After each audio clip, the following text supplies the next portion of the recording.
Alright. It's not a top 10 theme. It's top 5 of mine and his favorite first-person shooters. So, Alex, what's going on? Nada. Oh, inside jokes. Wonderful. Alright, so we're going to each list our top 5 favorite first-person shooters released ever. Mm-hmm. And We certainly are. I'm going to start with a recent game for 360, Bioshock. And PC as well.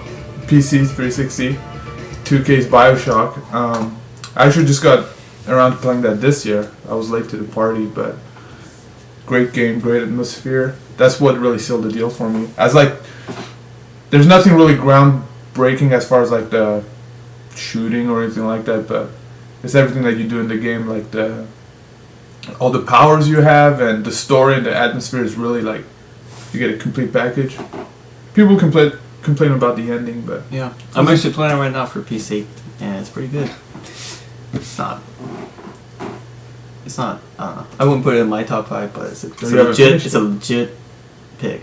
Let me tell you, my number 5 pick is going to be Goldeneye for the Nintendo 64. The opening song. Yep, that was the Silo mission. Was our opening music. That was a great game when I was a kid. On the 64, playing multiplayer. Single player is good also. Good music, good everything. Speaking of GoldenEye, that's my number 4 spot. What? You copied me. No, yeah, GoldenEye, like, first game that made first-person shooters legit on consoles, and so much time like wasted on the multiplayer. So much fun. It was a really solid game for its time. Good old on Rare a console. Kudos to Rare. Bravo. Bravo. Okay. My number 4, the OG Doom. Actually, not really, but Doom 2 and 1, the original Doom series, basically. I grew up playing that game. My first real first-person shooter. I still play it to this day. I play it on Xbox Live. I have it on my PC as well. So a lot of fun. Can't really go wrong with that. That's a game that has aged well. Never really got into it, but it did age well. It's a good game. Yeah. My 3rd spot would be another recent game, Call of Duty 4. That game, I went in with like kind of somewhat low expectation, and then when I went, like totally blown away. Single player was like, the only complaint about the single player was it was too short, and but the multiplayer and like everything was just perfect. Everything you could ask for from a FPS. The perk system, the leveling up system. Yeah. Beautiful game. Very well put together. Bravo. Yep. My number 3 spot is another Call of Duty game. Not Call of Duty 4, but Call of Duty 1, the original. I played that a lot on the PC. The single player campaign was very good. Also, the multiplayer was a lot of fun. I spent a lot of hours playing that. And so, I would put Call of Duty 4 in the same spot, but I'm going to just to sort of mix up a bit. Call of Duty 1, the original Infinity Ward blockbuster. Good game. Moving on. 2nd spot, number 2. We actually have the same number 2. Oh shit, we do. So we might as well introduce it the same way. Alright. It would be Half-Life 2. And slash Orange Box. Yeah, I would include the Orange Box in there because I play it as a complete package. So that includes all the episodes. Yeah. Episode 1, Episode 2, Team Fortress 2, and Portal. Mainly Half-Life 2 itself. Like mainly the single player, right, we're talking about here. Yeah, that game was just from start to finish. It was like a roller coaster thrill ride. No, like honestly, the one thing I love about Half-Life games is the whole no cutscene thing. Yeah, I love that. It feels like you're actually living it, like It's just non-stop. It's just one long. I think I went through like when you let me have the game, I went through the whole thing like a week just because you just want to keep going and yeah. The story, the gameplay, fluid. It's very enthralling. So the gun again, the gravity gun thing? Yeah. Oh boy, that was. And then Portal and Team Fortress. Was good. Very good add-ons for the Orange Box. That was a good. Right now it's pretty cheap actually. So if you haven't checked out Orange Box or you haven't played Half-Life 2, I definitely recommend that. Check them all out. You can't really go wrong with those. Moving on, Bardiya, what is your number one My number one shooter game of all time? My number one favorite game, first-person shooter, kind of the spiritual successor to Goldeneye, and that would be Perfect Dark for N64. Perfect Dark? That's another rare Rare game. Okay. Pretty much took everything that Goldeneye did, made it better. Gameplay was it wasn't like changed, but it was more fluid. The story, the whole science fiction theme and everything, I really like that.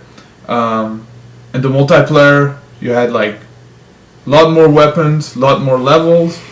You had bots characters. I like the main reason I put it above GoldenEye and mainly GoldenEye is because the single player to me was much better.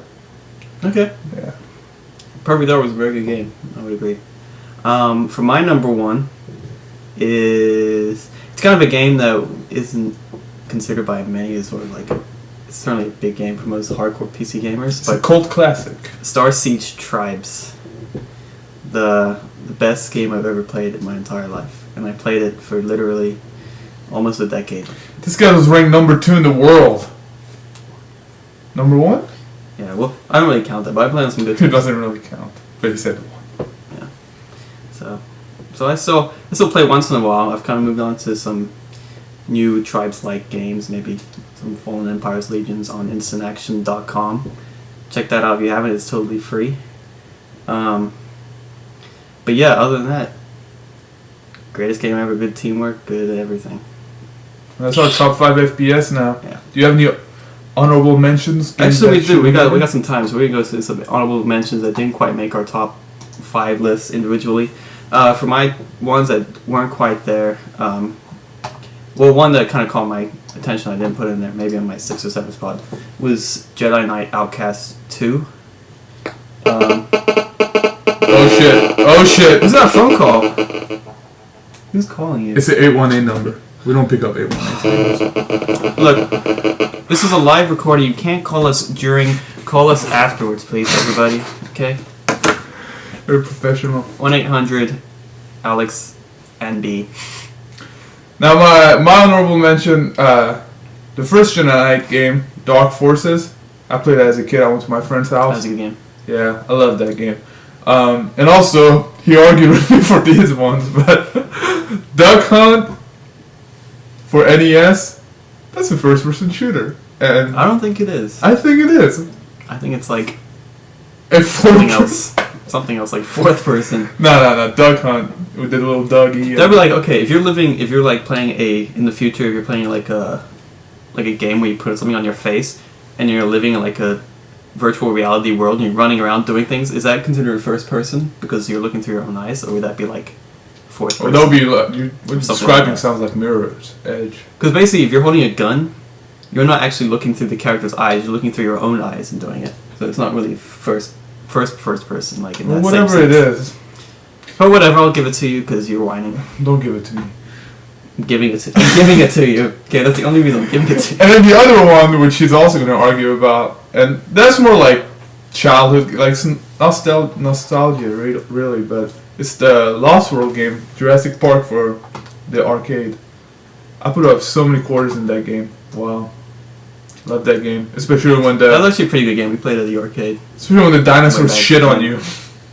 Yeah, you have to Priceless. shoot the shit of the dinosaurs as they shit on you. Yep. That makes total sense. Let's wrap it up then. Oh, brother. Okay. So this wraps up our edition of Alex and Bardiya Show. Stay tuned for other crazy things. Anyway, so... More Rygar reviews. Our follow-up to Rygar 2. Not really. But anyway, peace out.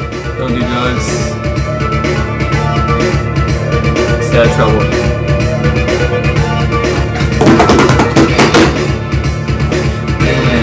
It's okay.